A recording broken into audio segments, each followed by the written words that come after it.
Hello and welcome to Coffee and Conversation here on BTCN. I'm your host, Shashank Bengali. I'm here with Serguei Beloussov.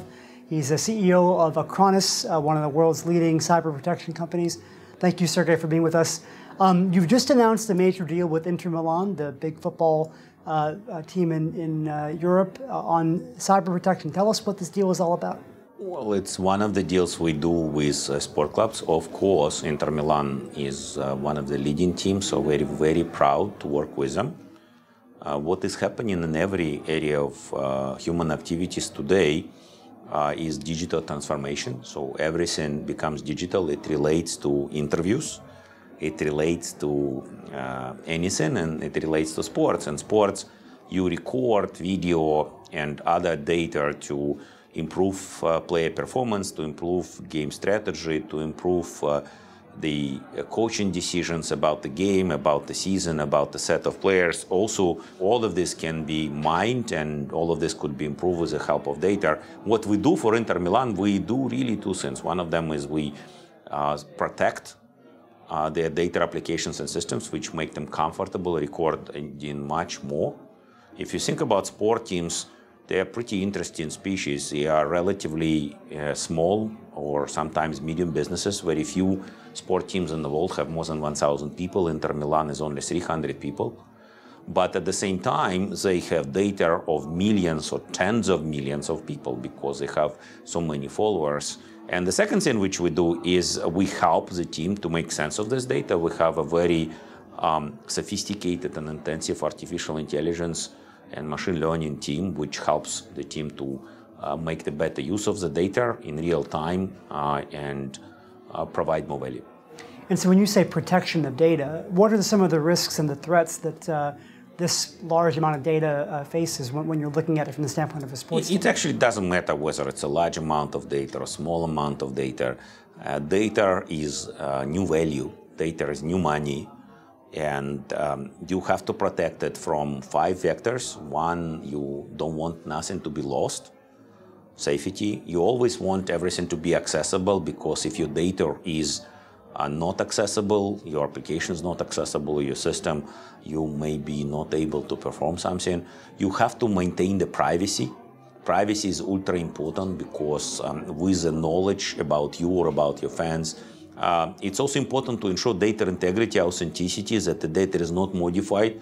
As you more and more rely in your decisions on data, you have to remember that the digital data is extremely easy to modify. It's very difficult to figure out without special tool if it's an original data or it's a changed data. And you're now working with more than 30 clubs, I believe. So clearly across sports, across countries, this is a growing issue for sports. And it's not just, as you said, team performance, but also the fan experience. So we could see some of this data being harvested to improve what fans see, how people interact with these clubs as well. Yes, and I think in the past, both the club management and the sort of game management have been done intuitively by a manager of the club and by a coach. The manager would have to balance what is interesting for the fans versus what is profitable.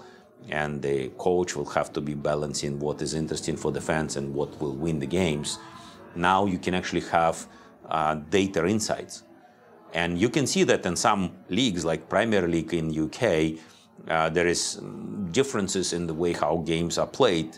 In many cases, even the losing teams are playing very interesting games because they realize that unless they play actively, they lose engagement of the fans. If they lose engagement of the fans, they lose sponsors. If they lose sponsors, they lose money. They couldn't win. But it's a $150 billion industry. Almost every person in the world follows some sports. And this whole industry is going through digital transformation. The top clubs like Inter, they're already very sophisticated. But you have to think about the second league, the third league. And all of this eventually needs protection. What about things like eSports? We hear a lot about the advent of eSports. Is that an area where data protection can also come in? Yeah, it's also important, but you have to appreciate the fact that people who play eSports are already quite sophisticated in terms of IT usage. And so it is sort of less of a conceptual problem, but we also work with eSports. Let's talk a bit about Cronus Foundation. You've started schools, I believe 6 schools so far and more on the way. Tell us about the work of the foundation, particularly in the area of education. In Acronis, we believe that all evils are due to insufficient knowledge. We believe ultimately data makes and the digitization of the world makes the world better because it gives better access to knowledge. And so we started Acronis Foundation to build schools in places where children don't have access to basic things in education. The schools we built them in places like Peru, like Senegal, like Tanzania, like Myanmar. Just 5 things which we give in the schools: ability to read, write, speak English, count, and access to computers. But without these basic skills, you cannot have access to knowledge, and without access to knowledge, you cannot really change. What is the role of technology and computers, even at that young age, in these schools? What kind of things are students doing? There is really one saying about the computer. Computer is your access to sort of infinite source of knowledge, which is World Wide Web, where you can find anything there is to find about how the world is organized, where you can learn anything there is to learn. And so you have to have a computer, you have to have an internet connection. We provide basic computers and solar batteries and internet to the schools which we work with. Ultimately, there is no way to live without access to computers. If you read the media, there is a lot of talk about some famous people who would limit access to computers and smartphones for their children. I don't think it's really such a great idea. I think whether it's bad or good, unfortunately, knowledge is eventually always good.